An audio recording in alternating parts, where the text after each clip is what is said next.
Well, good morning, sons and Martha, and whoever else might be catching this video today or tomorrow or down the calendar line sometime.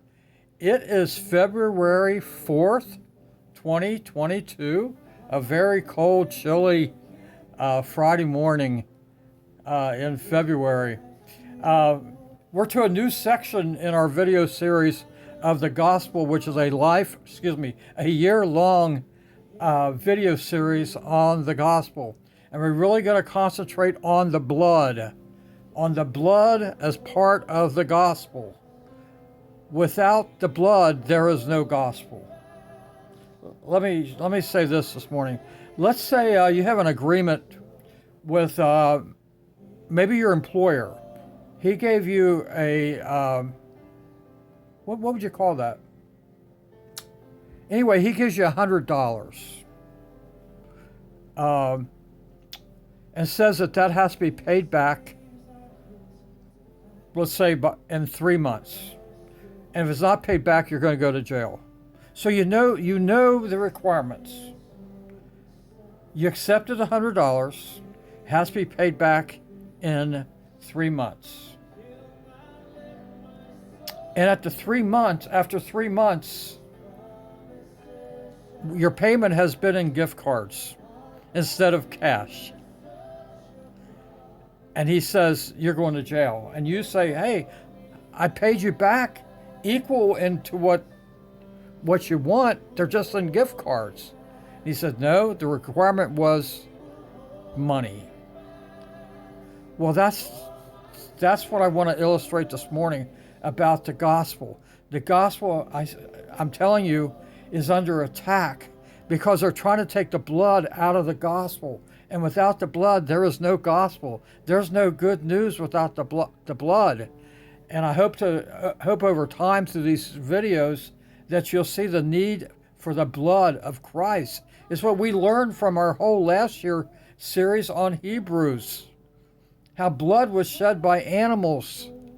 God requires a debt that has to be paid. It's sacrificing animals for a person's sin. Their own pets they had to kill to get right with God.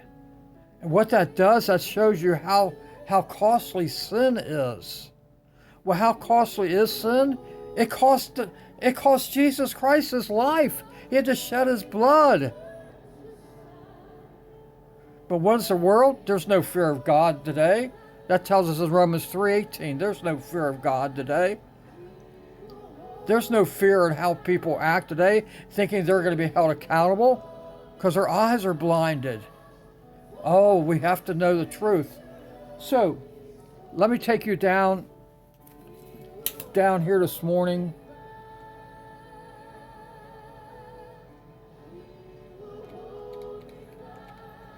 This verse really, it worries me for so many people. Look what it says, Galatians 1:8. But though we are an angel from heaven, this is the Apostle Paul. Though we are an angel from heaven, preach any other gospel unto you than that which we have preached unto you, let him be accursed. That accursed means doomed, damned, cursed.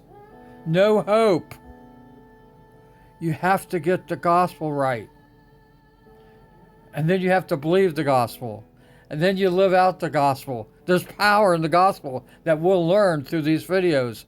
There's power, there's hope, there's safety, there's encouragement in the gospel. I could go to church every Sunday morning and hear about the blood. Preach the blood. But many preachers leave the blood out of the gospel. We have to get the gospel right. It's the blood. Let's look at these two verses from Galatians chapter 6, verses 7 and 8. Hopefully these verses will challenge you and me today. Be not deceived. God is not mocked. Don't try to trick God. Don't even try. For whatever a man sows, that shall he also reap. That is a true gospel. Hey, if you want ears of corn by September, you better plant seeds of corn in about April. Okay? If you want ears of corn in September, don't plant seeds of bean seeds. You're not going to get corn. What you plant, that's what you get back. What we sow, that's what we get back. You sow lies, you're going to get lies back. You sow kindness, you're going to get kindness back. You might be saying, well, I sow kindness all the time with this person and he's just evil back. Just keep sowing kindness. That's all you do. Keep sowing kindness. You get kindness back. Maybe not from that person, but in other ways that you'll be amazed where that kindness came from. You sow deceit, you're going to get deceit back. You sow unforgiveness, you're going to get unforgiveness back. That's why Christ says, don't be a forgiver, not an unforgiver. Because he forgave you, surely you can forgive others. Yeah, what we sow is what we reap. Look what it says here. This is eternal life and death. This is life for eternity or death for eternity. Right here. For he that soweth to the flesh shall of the flesh reap corruption. What's that picture look like? A person that lives for the world, has no interest in church, no interest in the Bible, does not believe it, no interest in having a safe eternity, because their life is too full here, or their life is too hard here, and they're struggling, or they're celebrating through this life, and they never have their eyes opened to eternity. Hopefully through these videos, your eyes will be open that you have to be ready for eternity.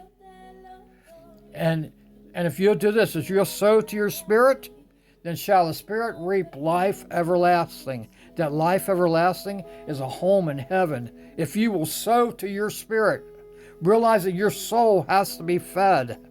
Your soul goes from earth to heaven. Your body that you crave and take care of, and you exercise to keep your body nice and thin. You comb your hair. You brush your teeth.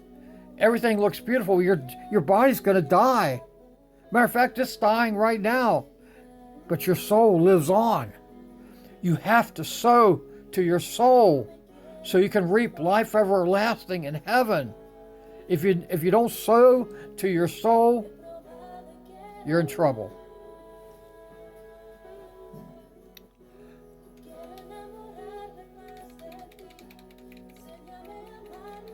The blood. Look, I'll probably finish on this verse here. Leviticus 17:11. For the life of the flesh is in the blood. That's not what we thought for many, many years. George Washington, our very first president, you know how he died? He bled to death. You know how he bled to death? He went to a barber. See, back in the earlier days of our country, we still believed that you had to be cut to bleed if you were sick. If you had an illness, it was called bleeding. That's why the barber poles are red and white, because it represented blood. You'd come in and you're sick, they'd cut you so you'd bleed, thinking you'd bleed out and that illness would leave your body.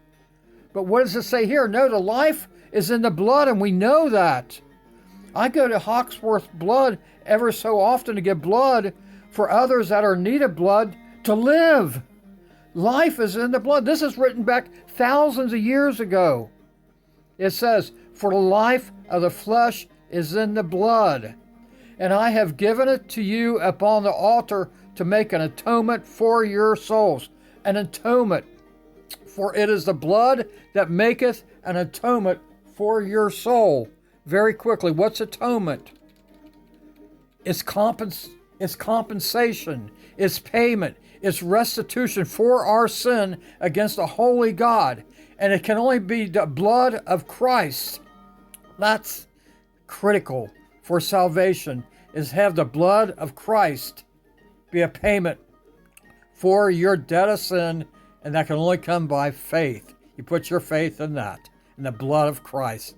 You put your faith in the death and resurrection of Christ. More on this next time. Love you guys.